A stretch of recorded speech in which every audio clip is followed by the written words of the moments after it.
Levante e arrumem suas coisas. Vamos, de pé, de pé, de pé. Saudações cavalarianas para você que está com a gente em mais um CGCast. Hoje a introdução foi diferente, você notou, porque infelizmente o nosso host maior, Daniel Ibarra, teve um imprevisto e não pôde estar aqui com a gente. Foi no banco. Olha aí, ó, coisas da vida que acontecem. Foi no banco. Nas situações cotidianas que fogem ao nosso controle. Paulo, meu caro, seja muito bem-vindo. Hoje a missão é nossa. Como é que tu tá? Tudo bom, Mac? Muito obrigado. Hoje nós vamos falar sobre a crise na Ucrânia. O nosso parceiro Bull hoje é uma brincadeira, né? Foi no banco, eu nem sei. Mas hoje ele não pôde participar. Mas vamos tocar o barco aí, vamos meter bala. Hoje nós vamos falar da Ucrânia. Vamos jogar os fatos aí pro ouvinte, trazer as estratégias, alguns números, falar um background perfeito para cimentar bem por que ocorreu a crise. E isso já passou de 5 anos, né? Já passou, o conflito passou de 5 anos. A gente pode ver que pouca coisa aqui no Brasil se fala, às vezes só dando uma notícia ou outra, que nem a última crise que se falou na Ucrânia, entre Rússia e Ucrânia, foi aquela do Estreito de Kerch, quando a marinha russa prendeu alguns marinheiros ucranianos, abarroou alguns navios ucranianos, mas eles dizem que é um conflito de baixa intensidade, né? Que pouca gente conversa, é um conflito geopolítico também. Sim. Mas a gente vê que pouca gente fala na mídia. O desenrolar, eu acho que o povo esqueceu. E o povo de lá também tá bem resolvido quanto a isso. Só realmente grandes governos e afins que estão se importando com isso aí. Isso mesmo, durante o episódio nós vamos falar que lá eles chegaram num impasse que parece que tá bom pros dois. Então, basicamente é isso aí. Às vezes quando a gente fala desses conflitos contemporâneos, o que vai acontecer no futuro, a gente meio que fala, poxa, por enquanto vai ficar nessa aí, ó, nesse chove não molha, já fazendo spoiler, né, porque mas porque é um conflito interessante, que essas ondas que surgiram pós queda da União Soviética, né, pós fim da Guerra Fria, mas que acontece até hoje lá na região. A gente vai falar que é um conflito onde muita gente fica viajando na maionese, falando que é guerra híbrida, falando que é um monte de coisa. Pelo amor de Deus, gente, isso é um conflito, isso é guerra que nem na concepção de Clausewitz. Se eles usam sanções econômicas, se eles usam sanções econômicas, isso é uma forma de você usar sua força para compelir o inimigo a fazer a sua vontade, da forma que Clausewitz falava. Mais uma ferramenta. Mas hoje vamos mandar bala aí, vamos começar desde do início. Vai começar do começo. Isso. Vamos falar alguns números, né? 5 anos nós completamos essa semana, então nós temos exatamente 5 anos que o conflito está acontecendo, com alguns picos de intensidade, com algumas quedas, mas não está deixando de morrer gente lá. Isso aí, para falar para o ouvinte, então, porque quer dizer que a barra está pesada ainda lá, mais de 10 mil civis mortos, uma linha de frente que eles chamam de linha de contato com 400 quilômetros de extensão e mais de 1,5 milhão de pessoas desabrigadas pelo conflito. Então não é você vê aí, com a população de 45 milhões de habitantes da Ucrânia, ter mais de 10 mil civis mortos, isso é um número significativo. 5 anos de conflito.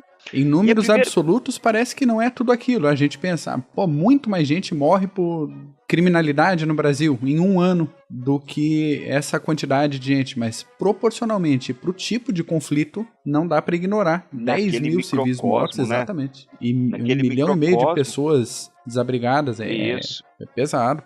E um número também que eu não falei, 2.495 soldados ucranianos foram mortos até hoje, sendo que 948, eu acho que esse número já deve ter passado um pouquinho depois do acordo de Minsk, que nós vamos citar também, desse acordo que foi, ele chegou para acabar com o conflito, mas nós vamos ver os desenrolares que aconteceram com esse acordo. Mas a primeira coisa, só pra gente falar rapidinho antes do conflito, seria o Putin, nosso querido Vladimir Putin, um grande estrategista, Mac? O que você acha? Dúvida, hein? Na arena internacional, nosso grande Vladimir Putin, um grande estrategista? Momento para reflexão.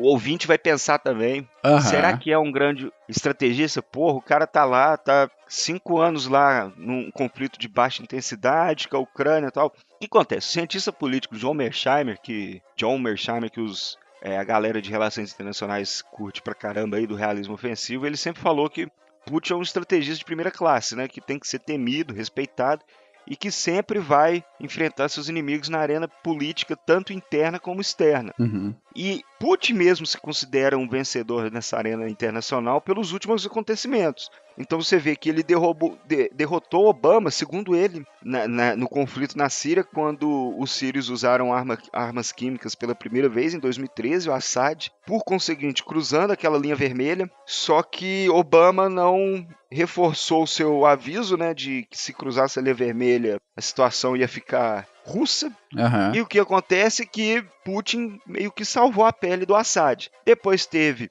a interferência nas eleições dos Estados Unidos, que todo mundo sabe, com os e-mails vazados, tudo da Hillary Clinton, enfim. Putin meio que ele acha que vem dando um banho. Muita gente acha também. É verdade que ele vem, às vezes, com a carta na manga. Até a invasão da Crimeia foi uma carta na manga. Sim. Mas muita gente fala que Putin, na verdade, é um estrategista de curto prazo. Enquanto na guerra nós temos que pensar sempre na grande estratégia e naquela estratégia a longo prazo, Putin pensou a curto prazo, principalmente quando ele invadiu a Crimeia, na situação que estava. Então, por isso, muita gente cita que ele, como ele é faixa preta de judô, ele é o judoca, ele é a personificação do judoca, aquele que pensa muito mais no momento, no curto prazo, em táticas de derrubar o oponente naquele momento e às vezes você empurrando com longo prazo. Então nós vamos ver. Nada tem 5 anos de conflito aí, não tá resolvido, né? Isso, exatamente, não tá resolvido. Então, como nós citamos que parece que hoje, para os dois lados, a situação tá boa, mas não tá nada resolvido. E para eles, tanto os dois países saem perdendo. Nós vamos mostrar também por quê, principalmente a Ucrânia, com a questão econômica, a Rússia também nessa questão de gastar esse dinheiro, sendo que ela tem outros desafios internacionais, como na Síria, por exemplo. Então, nós vamos citar por que ainda tá esse impasse. Mas antes da gente falar do background da história, só falar um adendo. Manda lá. Muita gente fala que a guerra hoje na Ucrânia aí, ela é outro tipo de guerra, é uma nova guerra. Porra, estão usando cyber capabilities e tudo isso, guerra de informação, desinformação. O negócio é o seguinte, isso é guerra. Isso não é nenhum novo tipo de guerra. Todo mundo que fala, esses discípulos de Mary Kaldor aí, como é que fala? Pô, esqueci até o nome do outro cara lá que... Essa galera que fica falando de guerra híbrida e tal, vamos parar com isso, minha gente. Vamos lembrar que Clausewitz falou, a natureza não muda, que só muda as características da guerra. Guerra é um ato de força para compelir o inimigo a fazer sua vontade. Então, tudo isso, sanções econômicas que nem Putin, na verdade a Rússia sempre usou sanções econômicas para punir principalmente seus vizinhos e para levá-los a compelir a fazer sua vontade. Exatamente. Vamos falar disso daqui a pouco também. Isso. Sempre foi algo que todo mundo usou. Desde o começo da guerra, você bloquear, às vezes, o comércio de uma... Tucídides já falava isso na Guerra do Peloponeso. Então, Napoleão, o bloqueio continental que Napoleão implementou. Então, gente, falar que sanções econômicas, informação, isso aí é novo tipo de guerra, aí é pisar falhada aí, tá dando bobeira. Vamos falar isso sem mais não. Vamos seguir os conceitos de Clausewitz, falar essa parada aí de falar que o novo tipo de guerra é passar vergonha. É verdade. Mas vamos... E o background, Mac? Como é que é o background? Ucrânia, me disseram que a Ucrânia, às vezes, o povo acha que ela tá mais ferrada que a Polônia, hein? Pois então, a gente vai dar um passinho para trás e entender o que é essa formação de Ucrânia, de Polônia, de Crimeia, da própria Rússia. Isso. Que bagunça é essa aí? Essa região, esse lestão europeu aí, tem uma formação étnica bem complexa, com as migrações de uma quantidade absurda de povos seminômades na antiguidade para um lado e para o outro. A Península da Crimeia abrigou pequenas colônias gregas e depois romanas, já durante o período áureo dessa antiguidade. E essas migrações de povos continuaram. Então a gente tem povos como os citas e tantos outros que a gente já comentou em outros episódios que circulavam por ali. Depois de uma certa calma, entre aspas, vamos dizer assim, um declínio, principalmente do Império Romano do Ocidente, vários desses povos começaram a se assentar melhor e deixar o nomadismo. E houve a formação das primeiras comunidades eslavas na região. Isso região, estou falando não obrigatoriamente Crimeia e Ucrânia, mas todo esse bloco de terra que vai desde o Báltico até o Mar Negro. Até o Mar Negro, né? No século IX, vamos dar uma adiantada, houve uma invasão nórdica, uma invasão escandinava. A gente pode apontar especificamente o ano de 860, com a conquista de Kiev pelos escandinavos, no caminho que eles estavam traçando para chegar no Império Bizantino. Essa elite dominante foi escandinava, foi vareg, foi viking e foi posteriormente absorvida pela população eslava. O comando começou escandinavo, mas a coisa seguiu. Isso é interessante demais. Aham. Isso é muito interessante. Muita gente conhece os vikings pelas suas empreitadas, suas incursões no Ocidente, contra a Inglaterra e tal, e pouca gente sabe que os vikings que fundaram Kiev Rus, que hoje é a Rússia, né? Exatamente. E o Rus de Kiev foi o primeiro grande estado eslavo na região, ou se não bem um estado, pelo menos uma confederação. O auge do Rus de Kiev foi no século XI, cujo território ia efetivamente do Báltico ao Mar Negro. Começou um declínio e houve no século XIII a invasão mongol, que foi o maior império em território contínuo da história. E só uma coisinha aí, Mac, só para o adendo aí. Muita gente fala ninguém invadiu a Rússia. Tudo bem, a Rússia era pequenininha, mas os mongóis vararam ela, então...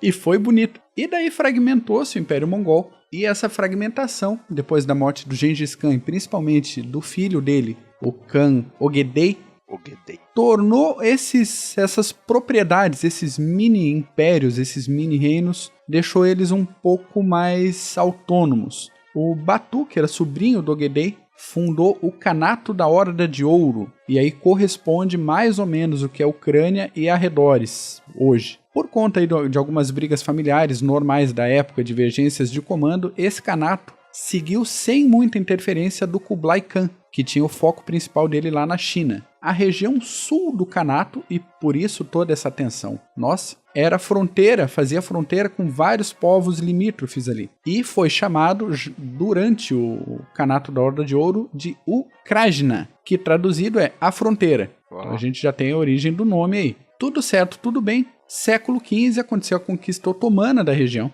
A franca expansão otomana, conquistaram o Império Bizantino e seguiram um pouco mais para o norte. Aí a gente vai ver reflexos desse período de conquista otomana até o final da Primeira Guerra Mundial, as guerras dos Balcãs, início do século XX, todo aquele rolo lá. Mas foi estabelecido nessa época, no século XV, o Kanato da Crimeia. Então a gente já tem uma separação de formação do que é Crimeia e o que é Ucrânia. Esse Kanato duraria até o ano de 1783. Para o norte do Kanato da Crimeia, a região da Ucrânia e afins, ficou o Principado da Galícia-Volínia, o reino dos Rus, ou que a gente vai conhecer depois como a Rússia. Chegando no século XVIII, a Rússia, por sua vez, empreendendo essas expansões, essas conquistas e guerra contra os otomanos, que eram a potência vizinha, tinha que fazer guerra, né? A natureza humana pede uma guerrinha de vez em quando. Tem que ter. E os otomanos eram os chefes desse Kanato da Crimeia ainda. Então, entre 1777 e 1783, os russos conquistam a maior parte da Ucrânia e da Crimeia. E aí, créditos para o nosso querido general Suvorov.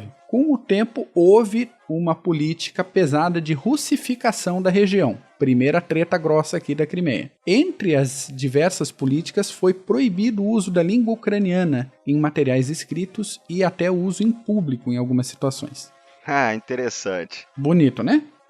Nós vamos falar disso mais tarde. Chegando no nosso querido século XIX, a gente encontra algumas correntes historiográficas, e aí o século XIX, como a gente já falou em outros episódios, é o século dos grandes nacionalismos, das afirmações de povo, de origem. Então, os russos dizem que são os herdeiros legítimos do Rus de Kiev, então eles vão encabeçar um pan-eslavismo, uma pan-ortodoxia, e a Rússia passou a se ver como o irmão mais velho de todos os povos eslavos, portanto protetor dos eslavos, e também isso vai explicar o futuro apoio a sérvios e búlgaros contra os otomanos, e tantas outras intervenções. Pelo outro lado, a gente tem uma corrente pró-Ucrânia, que afirma que os ucranianos é que são os herdeiros legítimos do Rus de Kiev, portanto, descendentes diretos e exclusivos ao nível territorial, cultural e linguístico. E se apertar bem, se for espremer direitinho, as duas correntes estão erradas, porque ucranianos, russos e bielorrussos são, pelo menos na minha opinião, igualmente herdeiros do Rus de Kiev e de todo... Exatamente, ali não é só um, não.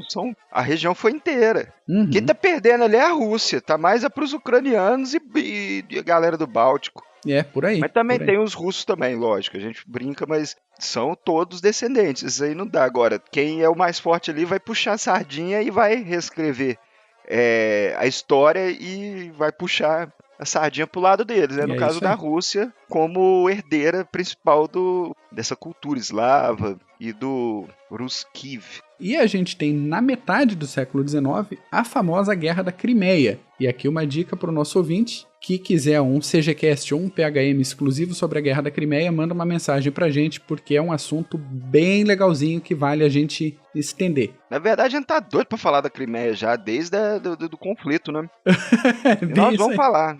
Nós vamos falar. Vamos chegar lá. Mas para dar uma situada na Guerra da Crimeia, em 1853, o czar Nicolau I invocou o direito de proteger os lugares santos em Jerusalém. Isso parte do Império Otomano. Então eles invadiram os principados otomanos do Danúbio, que correspondem à atual Romênia, e o sultão otomano, claro, ficou putaço, contou com o apoio da Grã-Bretanha e da França e declarou guerra contra a Rússia. Aí depois, nessa coligação, entrou o reino da Sardenha, que não tinha nada que se meter na conversa, porque eles estavam todo atropelados com o processo de unificação italiana já. Mas tudo bem, se meteram, foram lá pra guerra. O conflito começou efetivamente em março de 54. E em agosto, os turcos e seus aliados já tinham expulsado os russos ali dos Balcãs. Só que ficou uma concentração de gente na Crimeia. Então as frotas aliadas foram para a região da Crimeia, desembarcaram tropas em setembro, no dia 16 de setembro de 54, e iniciaram esse bloqueio naval e o cerco a Sebastopol.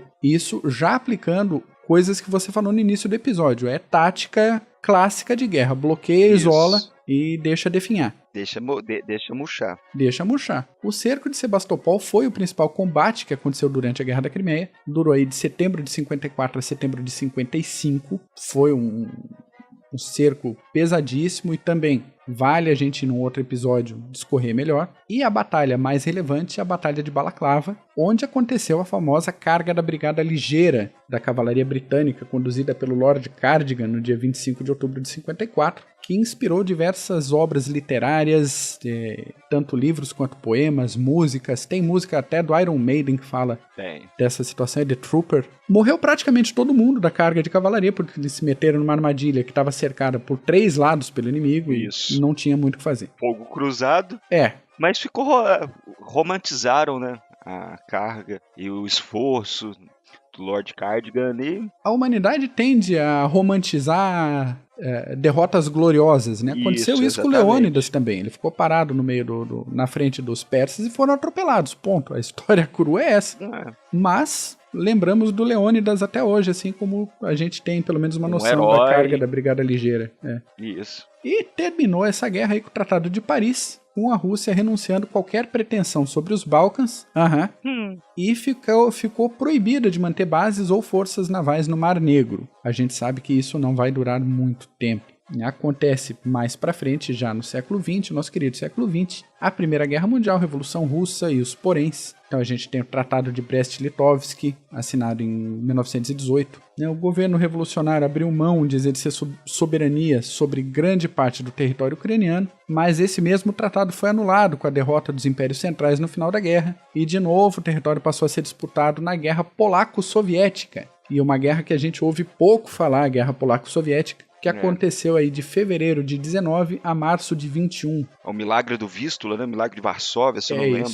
É isso aí. Batalha de Varsóvia, do dia 13 ao dia 25 de agosto de 1920, que o Exército Vermelho foi absolutamente, completamente derrotado e mandado de volta para casa. Aí começa a acontecer algumas coisas interessantes. A Polônia se afirma, mais ou menos, como território. Já tinha sido potência antes, já existia a Polônia, mas também compensa a gente fazer outros episódios para explicar essa situação polonesa. É uma bagunça. É uma bagunça, por isso que a gente tenta passar um pouquinho, a gente tenta não confundir você que está ouvindo a gente, porque a gente sabe que é muito detalhe, muita informação. No meio desse rolo aí, aconteceu a fundação da República Autônoma Socialista da Crimeia, que aconteceu durante a Guerra Civil Russa, que, por sua vez, aconteceu, desculpa, gente, entre 1918 e 1921, e em 22 a República Autônoma Socialista da Crimeia aderiu à União Soviética. Em paralelo, a República Socialista Soviética da Ucrânia foi formada no dia 25 de dezembro de 17 e também se juntou à União Soviética em 22. A história da Ucrânia começa a ficar mais tensa a partir daí,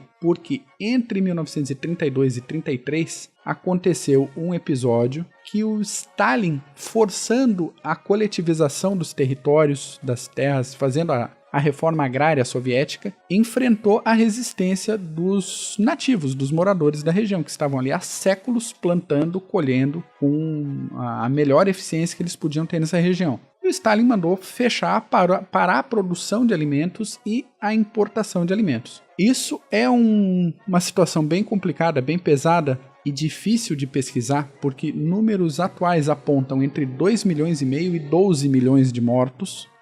Boa parte deles por causa da fome, mas muitos por doenças que se espalharam e que aproveitaram a fraqueza da população para também ter essa quantidade gigante de mortos aí. E nisso no inverno, né, Mac?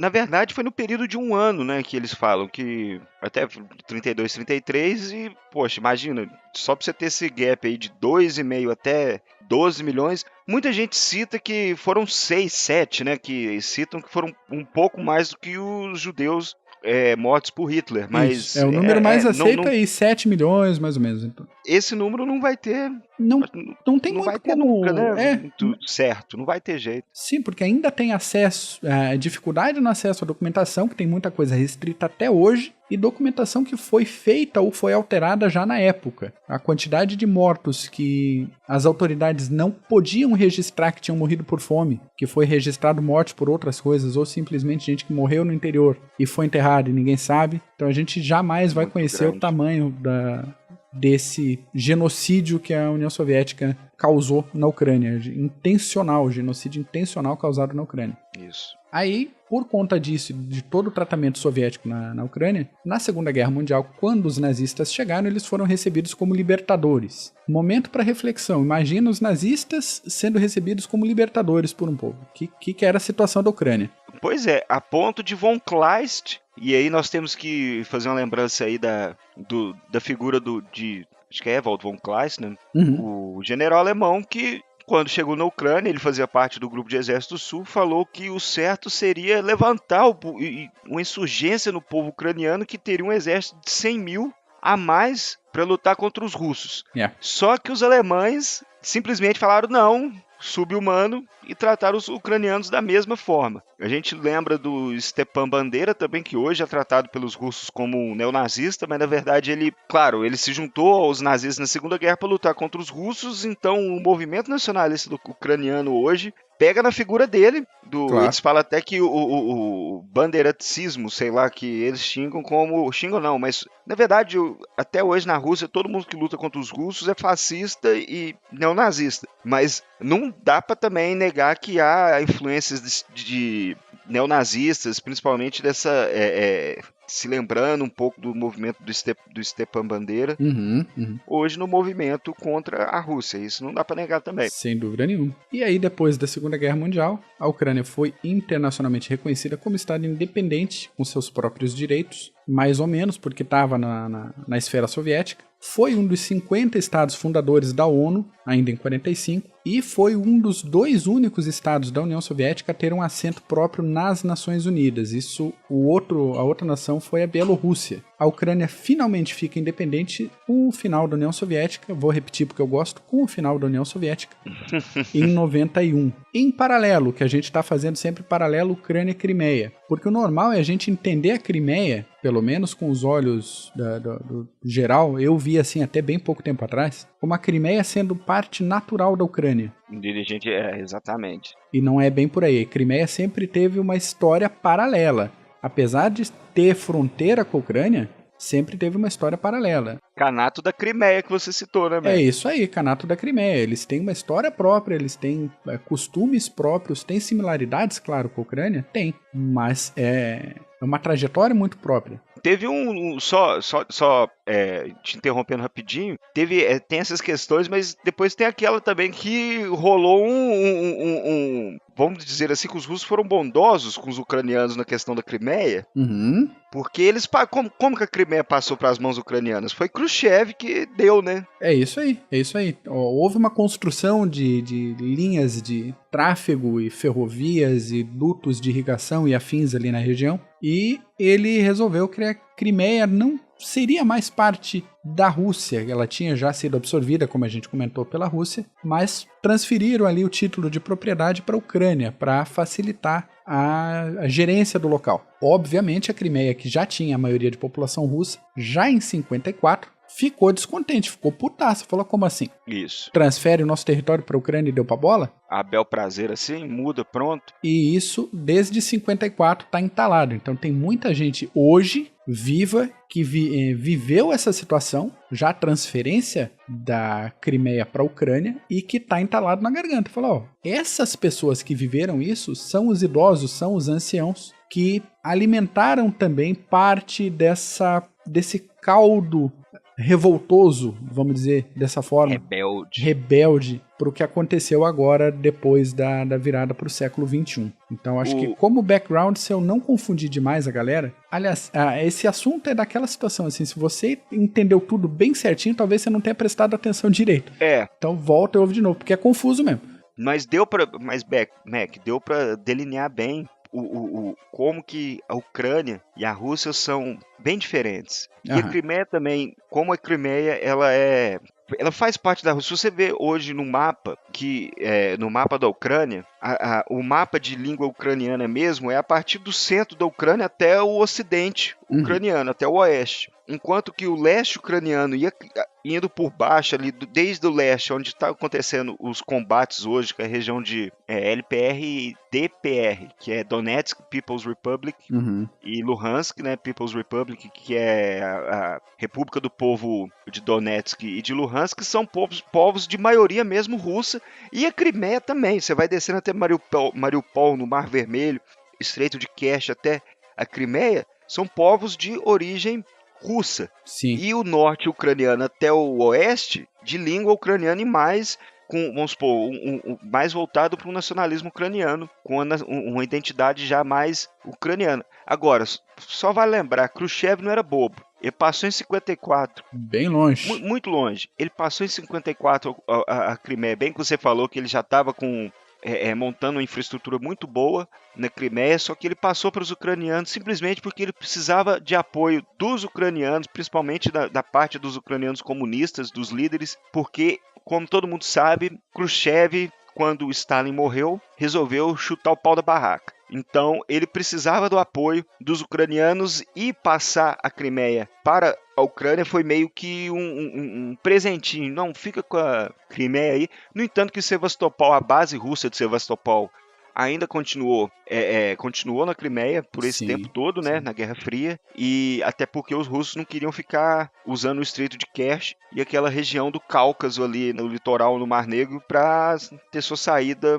para águas quentes. Mas eu acho que o background foi muito bom, e a gente chegou no ponto como você falou, né, vamos falar de novo, a dissolução da União Soviética, dissolução, quebrou, dissolução. Ótimo.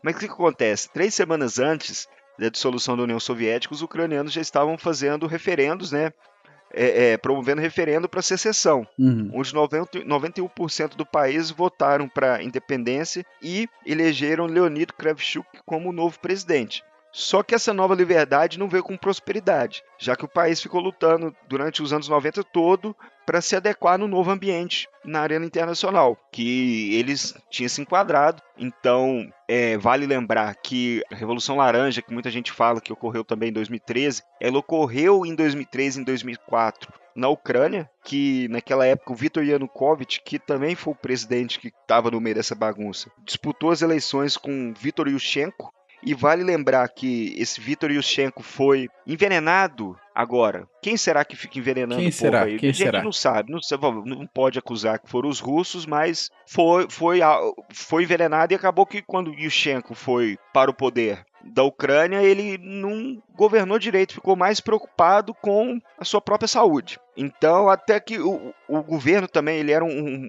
economista, mas o governo foi corrupto, como sempre que na Ucrânia o nível de corrupção é muito grande. Então, essa Revolução Colorida ocorreu em 2004, que foi a Revolução Laranja, na Ucrânia, como também ocorreu na Geórgia em 2013, que é a Revolução das Rosas, na Iugoslávia em 2000, também no Líbano em 2005, que é a Revolução dos Cedros.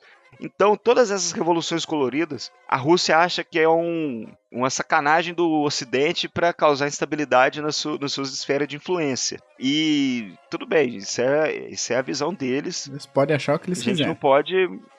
Pode, mas geralmente é o povo pedindo mais democracia, geralmente nessas revoluções coloridas.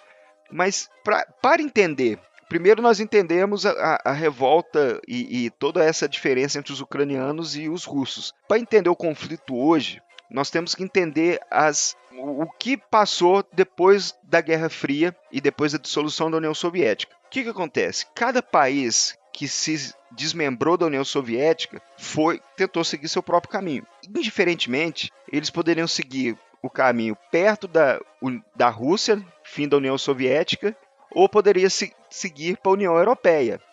Então, o que acontece? A Ucrânia, e o que ela decidiu seguir, enquanto nos anos 2000 ela seguiu perto da Rússia, e com a Rússia sempre falando que a Ucrânia era aliada da Rússia, mais ou menos em 2009, 2010, surgiu a ideia da Ucrânia fazer parte da União Europeia e fazer parte, consequentemente, da OTAN. O que acontece? Da União Europeia, para esses países pós-União Soviética, era um caminho muito, muito bom, porque eram países que estavam fadados a tentar se recuperar todo aquele tempo perdido, melhorar a economia e, ao mesmo tempo, garantiam uma defesa através da OTAN. Só que para a Rússia, nós temos que entender, nessa questão na arena internacional, a Ucrânia fazia parte da esfera de influência russa. Então, ela sempre sofreu... Oi? Tá mexendo no meu quintal. Exatamente. É a mesma coisa que você chegar e mexer vamos supor, na América Latina, essas coisas, até perto ali dos Estados Unidos.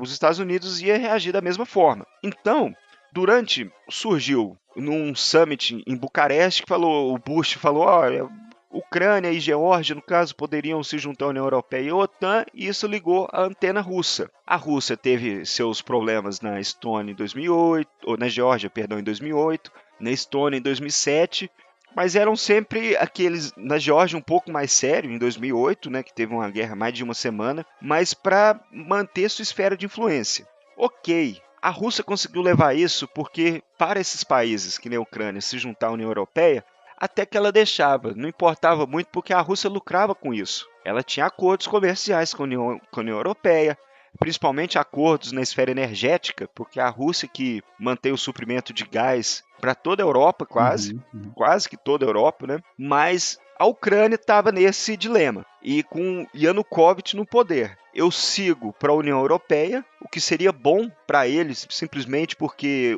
a população iria gostar, ou ele continua na esfera de influência russa. Os russos, Putin até foi esperto. Ele criou a União Aduaneira da Eurásia em 2011 para falar, vamos fazer o seguinte, vem para minha esfera de influência aqui que eu tenho uma União Europeia 2.0, versão Ivan.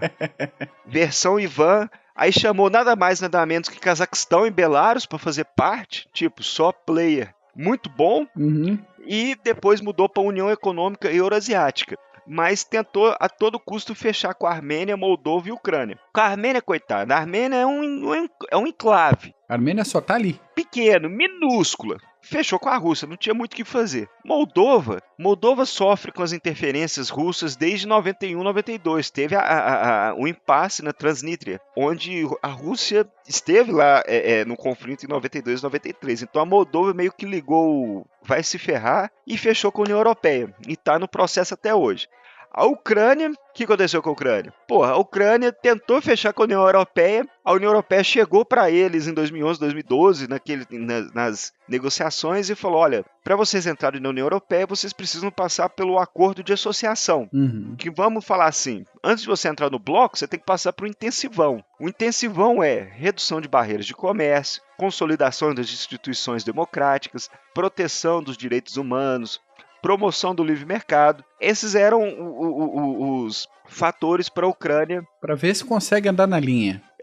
Vamos ver se você consegue seguir os primeiros passos. A Ucrânia quis, e Yanukovych quis seguir por esse caminho, mas o peso russo ao lado foi mais forte. Então, já em 2013, surtiu efeito todo o lobby russo e acabou que a debandada ucraniana para a esfera de influência ocorreu no final do ano. Uhum. Então, aconteceu os protestos de Euromaidan, que da mesma forma que em 2004, a população foi para a praça, né, foi para as ruas protestar. Nesse caso, pela a debandada ucraniana por os braços da Rússia mais uma vez. Então, o povo foi protestar, Yanukovych continuou com seu caminho e se encontrou com Putin em dezembro de 2003 para assinar os acordos de cooperação, só que ele não conseguiu segurar o rojão. Uhum. E em vez de passar para o Ocidente e para a esfera da OTAN, União Europeia, passou para a União Econômica Eurasiática e para a esfera de defesa russa. Enfim, a população continuou nos protestos em Kiev, nos protestos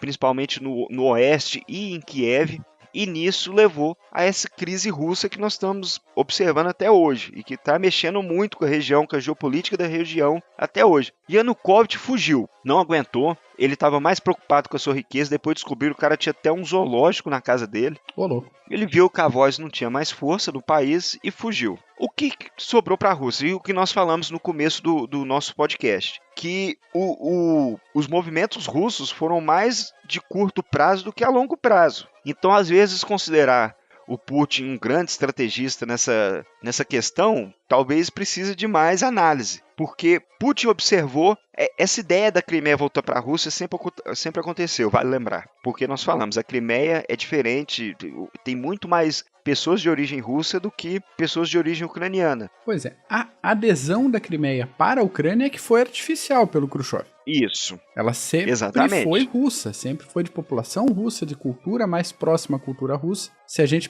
jogar no Google Maps e dar uma afastada, Volgogrado tá ali do lado. Exatamente. Não, o Don e o Volga tá ali do lado. É isso aí. Aí o que acontece? A Rússia viu Kiev sem liderança e precisando, não quer invadir o país diretamente, mas também não quer ficar passiva com os neonazistas e fascistas, segundo eles, tomando conta da fronteira ou do buffer zone, no caso, como você falou, a Ucrânia. Uhum. Então, no dia 23 de fevereiro, quando o parlamento ucraniano estava discutindo, e eu falei no caso que a gente ia falar da língua, porque o parlamento ucraniano estava passando a lei que iria ter a língua ucraniana como única no país e relegando todas as outras línguas e minorias a uma condição de segunda categoria. Afirmação nacional. Isso, exatamente. A primeira medida para a União Nacional. Rússia, sempre com essa discussão da Crimeia voltar para a esfera de influência, voltar para a Rússia, acabou lançando os planos, aproveitou que Kiev estava sem liderança e ainda em fevereiro, decidiu em 23 de fevereiro a invadir a Crimeia, e no dia 27 de fevereiro já estava invadindo prédios governamentais, aeroportos e bases militares na península. Aí vem os homens verdes, né? Os homenzinhos verdes da Rússia que na guerra híbrida, que invadiram, que eram aqueles homens sem insígnia. Realmente, a Rússia veio usando esses homens verdes, no caso que é uma expressão criada por Lenin, já na guerra polaco-soviética, né? Uhum. Que nós citamos, Boa. que naquela época citava os homens verdes, mas como cidadãos soviéticos que iriam causar problemas na retaguarda e também no interior polonês, principalmente nas fazendas, e matando geral e causando caos. Tem uma particularidade, porque eles falam a mesma língua, então foi algo fácil. A Rússia tem a base soviética lá. Para transportar tropas foi algo muito fácil. Agora, vale lembrar, Mac, e isso vai para o ouvinte também, que isso não é algo exclusivo dos russos e da Crimeia e da Ucrânia. Uhum, boa. A anexação da Áustria foi dessa forma. Boa, bem o lembrado. Anschluss, em 1936, foi dessa forma. Foi da mesmo os austríacos, mas aquela maioria, aquela população que se sentia alemã, de fato, da Grossdeutschland. Então, meio que foi a mesma história. É o pan-eslavismo e o pan-germanismo da época. Daí. Exatamente. É a reafirmação daquele povo que está sofrendo. Então, por isso, nós vamos lá e vamos anexar, porque não podemos deixar eles sofrendo. Uhum.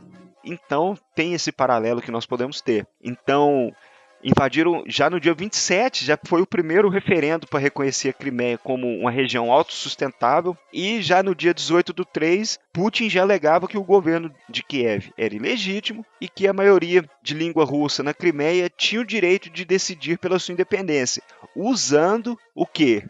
O exemplo dos albaneses kosovares. Então ele usou como carta na manga Kosovo. Que tá brigando até hoje também, né? Exatamente. Teve a influência lá, isso nós falamos até do papel russo, influência nos Balcãs, mas Putin usou os albaneses kosovares como exemplo para os russos na Crimeia se autodenominarem como uma região separada da Ucrânia, e tudo na jogatina lá na meiuca, já levaram lá para Duna e já aceitaram como mais uma região da Rússia. Então pronto, nós temos agora uma Ucrânia que não tinha poder para atacar a Rússia, tomar a península de volta. Uhum. Tinha uma população revoltada que não ia aceitar isso de forma fácil. Não ia aceitar também de forma fácil e entrou no primeiro impasse. Isso foi no começo de 2014. Nisso, a outra região de língua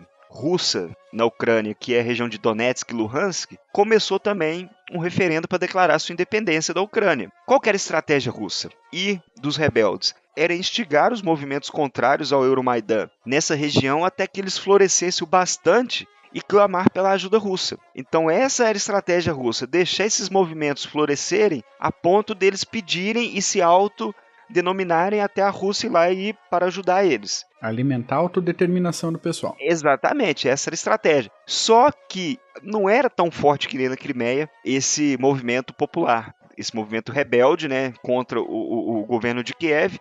Não teve o mesmo apelo popular nessas duas regiões do que teve na Crimeia.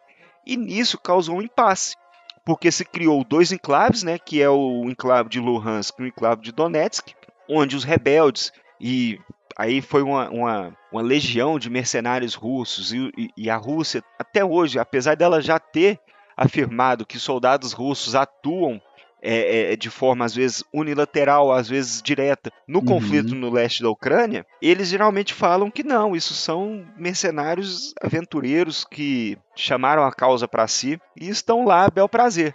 Porra nenhuma, não são. Isso é a Rússia. A gente, poxa, a Rússia viu, depois da contraofensiva ucraniana, já na metade de 2014, a Ucrânia foi pega, né, de surpresa. Ela só tinha 6 mil soldados prontos para revidar no leste da Ucrânia. E no começo eles patinaram muito. 2014, 2015, eles tiveram que recuar. Só que as forças ucranianas depois, principalmente com a ajuda do Ocidente, a ajuda da OTAN e de adidos militares para ajudar na linha de frente, eles melhoraram consideravelmente, principalmente conseguindo convergir e usar tanto suas forças blindadas como sua força aérea em conjunto para tentar fazer frente ao poderio dos rebeldes, que tinham por trás o poderio russo. Então, já no meio de 2014, os russos começam a patrocinar mais esse conflito e repassar armas pesadas, até que a gente tem aquele triste episódio, né? Apesar que esse episódio todo é triste, mas da queda do avião da Malaysia Airlines. Sim, boa. Quando o buque soviético,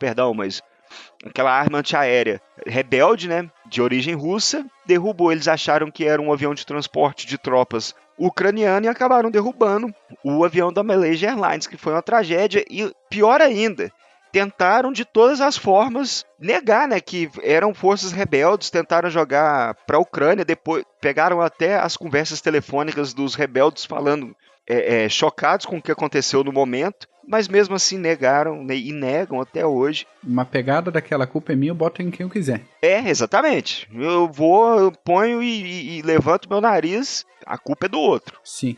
Isso já vai ganhando já o escrutínio, a escrutinização de tudo, já vai ferrando já a narrativa toda russa. Até que, já em outubro de 2014, entra nesse impasse um conflito de baixa intensidade, onde já tinha custado 3.500 vidas, já na região, entre civis e soldados.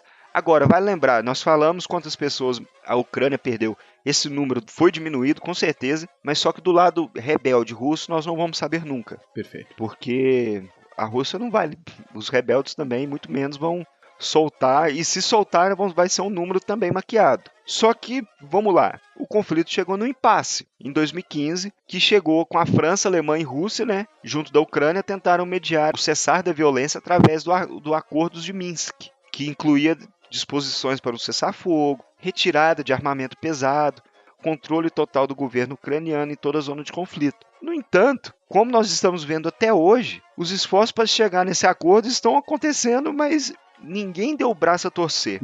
Por quê? Porque a situação tá boa para os dois lados. O que acontece? Foi o que nós discutimos no começo do podcast. Por que está assim até hoje? Porque para os ucranianos, eles não têm força necessária para tomar os dois enclaves. Se eles resolverem tomar os enclaves de Donetsk e Luhansk hoje, depois de 5 anos que está acontecendo o conflito, primeiro, esses enclaves eles já estão meio consolidados, não vamos falar totalmente consolidados, mas iam encontrar inimigos, esses enclaves iriam lutar de volta contra os ucranianos e tinha o problema de chegar nos russos e os russos falar não. Então mexer com os russos a ponto deles entrarem em cena com as suas forças principais. Ao mesmo tempo, a Rússia também não quer tomar essas regiões porque ela teme ficar mais queimada na arena internacional. Então, poxa, vou invadir, já tô queimado na rodinha lá. Se eu invadir, vai ficar mais feio. As sanções vão aumentar para cima de mim e o Putin sabe que vai ser pior. E por causa disso, até hoje, essa é a verdade, até hoje o conflito está aberto. Então, você tem um lado que não tem força para reclamar em uma arena internacional que também não está a fim de entrar em confronto com a Rússia. Ao outro lado, a Rússia não quer abrir mão desse buffer zone que ela conquistou, mas também não tem vontade de brigar na arena internacional e não tem vontade de administrar esses dois enclaves. Por isso nós chegamos nesse estado que nós estamos hoje. Nós podemos estudar o conflito, teve batalhas emblemáticas como a Batalha do Aeroporto de Donetsk, que com os ciborgues ucranianos que no final de 2014, no começo de 2015, travaram combate pelo aeroporto. Nós temos Slaviansk, nós temos várias batalhas que aconteceram de Dnipropetrovsk, mas a linha de contato hoje ainda se estende por 400 quilômetros nesse leste ucraniano e não temos nenhuma medida ou questão que podemos pensar assim, olha, as coisas vão melhorar. Não vão, por enquanto. Nós temos sanções econômicas arrebentando a economia russa. Nós temos esse conflito arrebentando a economia ucraniana, porque o leste ucraniano tem muitas minas, muita indústria pesada, aquela tradição, aquele passado, né, soviético, porque essa região depende muito da Rússia, principalmente comercialmente. Então, você tem a economia ucraniana ferrada, a economia russa ferrada. Nós temos os russos às vezes fazendo campanha, às vezes não, campanha de informação e campanhas de desinformação ocorreram desde o começo, mas nós temos até alvos de ataques cibernéticos, como no começo de 2014, dezembro de 2015, quando cortaram a energia de quase toda a Ucrânia no ataque, e vai ficar nesses conflitos de baixa intensidade, conflitos que não vão se escalar pelo medo dos dois lados. Em inglês tem um termo que é brinkmanship, que é quando os líderes, essas estratégias, eles perseguem esse caminho, que eles conseguem trilhar um caminho que ficam quase a ponto de estourar um grande conflito, uma grande guerra, mas eles conseguem andar no limite. Isso se chama brinkmanship. Não tem uma tradução para português, mas nós podemos dizer que Putin, mesmo pensando a curto prazo, que nem na invasão da Crimeia, ele tinha Kiev sem liderança, então eu vou invadir agora porque eu não vou pensar 2 vezes antes de alguém tomar o poder lá. Ele agiu a curto prazo, mas pelo menos ele está conseguindo ganhar tempo. Sim. Até, vamos supor, até o gás, o petróleo subir de preço e voltar a ter dinheiro suficiente para gastar dinheiro lá no leste da Ucrânia, da mesma forma que está gastando dinheiro na Síria, mas nós temos até hoje essa situação geopolítica. Até que a situação geral seja propícia, porque tem esse negócio do dinheiro da Rússia e a gente tem União Europeia meio, não vou dizer perdendo força, mas meio abalada. Tem o desenrolar agora do Brexit, que ninguém sabe exatamente para que lado que vai. Isso. Ninguém sabe como é que isso vai refletir na OTAN. A questão é que não vale a pena para a União Europeia. Tá tudo indefinido. Isso. Para a União Europeia não vale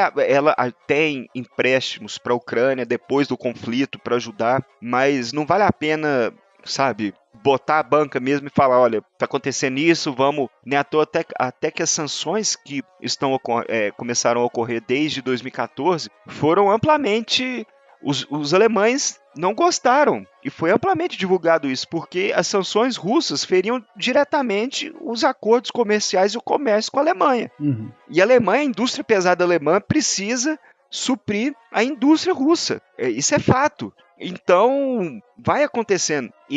Não é unanimidade na União Europeia, então eles não vão comprar a briga. A OTAN também não está a fim de entrar num conflito com a Rússia. Não é hora para ninguém. Não é hora. A Rússia vai fazer os voos de bombardeio lá no Mar Báltico para entrar no espaço aéreo da Suécia, da Dinamarca, da Estônia, da Finlândia, vai continuar nesse chove não molha também, e é assim que a Rússia faz, porque a Rússia não tem, pela tradição russa, essa cultura estratégica, ela não tem barreiras naturais, então ela precisa desses buffer zones, além de que ela precisa sempre desestabilizar seus vizinhos para se manter estável. Se seus vizinhos estão desestabilizados, isso mostra que eles não têm força para desafiar a Rússia. Da mesma forma que era o Império Soviético, o Império Russo, então sempre foi assim. Para a gente entender, então, como que está acontecendo esse conflito na Ucrânia, da mesma forma que aconteceu na Estônia, na Geórgia, na Transnistria em 92,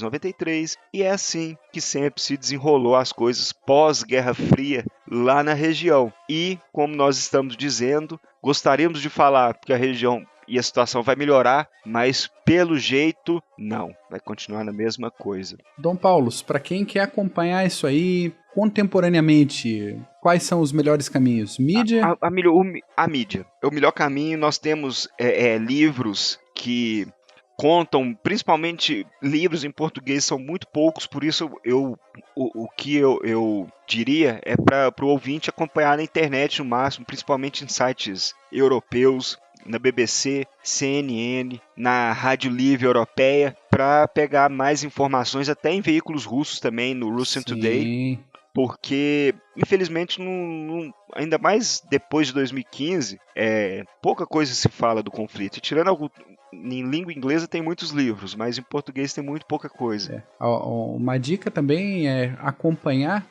periodicamente as novidades no próprio site da ONU e de algumas ONGs que trabalham nessa região. Então, às vezes, o pessoal tem algumas coisas do dia a dia do conflito que podem gerar consequências depois. Mas isso, para o nosso ouvinte que realmente tiver muito interesse na região, quiser acompanhar bem afino o que está acontecendo lá. Se não, como você falou, diversifica a mídia, vê um pouco de mídia russa, um pouco de mídia ucraniana. Quase todo mundo publica em inglês também. Tem a versão na língua nacional e tem a versão em inglês. Tem espanhol, dá para procurar também em português, em sites, nesses veículos maiores, mas as notícias vão sair numa frequência menor. Mas dá para achar sim, dá para acompanhar o conflito. Como nós falamos, a última questão que se falou, que se comentou sobre o conflito, foi aquela crise no Estreito de Kerch, no final do ano passado, mas pouca coisa sai. Livro, tem alguma indicação? Tenho. Manda. Eu vou citar um livro que saiu, que é excelente, saiu tem pouco tempo, do Lawrence Friedman, que é um estrategista que eu gosto muito, britânico, professor de estudo estratégico, que chama Ukraine and the Art of Strategy, que é a Ucrânia e a Arte da Estratégia. Eu acho que esse livro é muito bom para entender o que está acontecendo na Ucrânia. E eu vou citar também outro livro, que agora esse livro é do Marcel Van Hatten, que é um holandês, mas chama Putin's Propaganda Machine, Soft Power and Russian Foreign Policy, que é máquina de propaganda de Putin, o soft power e a política externa russa. Esse livro também é excelente e mostra todo o maquinário russo para se entrar em conflitos, as sanções que eles aplicam e todo o contexto, a narrativa que eles usam para validar o lado deles, mesmo que de vez em quando entre no ridículo, como o que aconteceu na queda do avião da Malaysia Airlines e eles tentando de todas as formas jogar a culpa pro lado ucraniano. Maravilha. Eu por aqui vou fazer duas indicações mais históricas, mais antigas. A primeira chama-se A Cavalaria Vermelha, também conhecido, traduzido como O Exército de Cavalaria, clássico do Isaac Babel, que leva o leitor aí para o lado mais duro da Guerra Russo-Polonesa, que a gente comentou 2 vezes aí pelo episódio. Opa! A curiosidade é que o autor serviu realmente na cavalaria durante a campanha e se tornou um dos grandes nomes da geração literária pós-Revolução de 17. O lado B da curiosidade é que o autor era judeu-ucraniano, então ele caiu em desgraça na União Soviética, morreu em 1941 e o nome dele só foi reabilitado na literatura soviética depois da morte do Stalin, lá em 54. É um classicaço que vale muito a pena ter na estante. Dica aí, uma das melhores dicas literárias que eu já fiz aqui no CGCast. O outro livro é o Vozes de Chernobyl, um livro da vencedora do Nobel de 2015, a Svetlana Alexievich. Ela faz uma coletânea espetacular de trechos de entrevistas com sobreviventes e parentes das vítimas do acidente nuclear de Chernobyl que ocorreu em 1986. Ele não é um livro militar, propriamente dito, mas demonstra letra por letra como é que era o tratamento da União Soviética com a população ucraniana, e dá para entender muito do descontentamento de boa parte da população ucraniana com a Rússia, assim como, em paralelo, entender como a população da Crimeia fica descontente com a Ucrânia e com o resto da Europa e sendo mais pró-Rússia. De um lado é fácil. e de outro. Nós até que o background nós falamos legal, né? Nós também, o ouvinte pode começar pelo nosso background que nós passamos para entender o porquê da raiva dos ucranianos com os russos e toda essa Holodomor. Tem toda uma história aí que deixa os ucranianos de cabelo em pé. Motivo não falta. Motivo não falta. Isso aí. Não falta mesmo. Meu amigo ouvinte, você que acompanhou esse podcast até agora, muito obrigado. A gente sabe que isso não é um assunto simples, nem a crise da Ucrânia, nem a formação da Ucrânia da Crimeia. Não é em um episódio só que a gente vai conseguir cobrir boa parte desse assunto. E nem é bem a nossa intenção esgotar qualquer assunto aqui no CGCast e no PHM. A gente conversa um pouco sobre esses assuntos, indica alguns caminhos de leitura de pesquisa e nada impede que a gente volte e aborde mais e aborde de uma forma diferente. Se você aí pegou alguma abobrinha que a gente tenha falado, manda mensagens para nós no e-mail contato@clubedosgenerais.org ou em qualquer das nossas redes sociais. A gente está no Instagram, no Twitter, no YouTube, no Facebook. É só procurar Clube dos Generais e mandar uma mensagem pra gente. Se você gostou desse episódio, compartilha com uma pessoa só que você acha que vai gostar também. Paulo, meu caro, muito obrigado pela presença, pela aula. Muito obrigado, Mac. Que isso, o papo foi muito bom. Acho que nós falamos bem do background, falamos bem do pré-conflito, né, que é aquele caminho que a Ucrânia poderia seguir, União Europeia ou esfera de influência russa, e o que causou o Yanukovych a entrar na esfera de influência russa e o que causou o conflito, né, com a Rússia e os rebeldes do leste da Ucrânia, vamos falar assim, no termo mais teórico. Quero agradecer a sua ajuda nesse podcast. Mandar um abraço pro ouvinte, mandar um abraço para todo mundo do CG e vamos que vamos.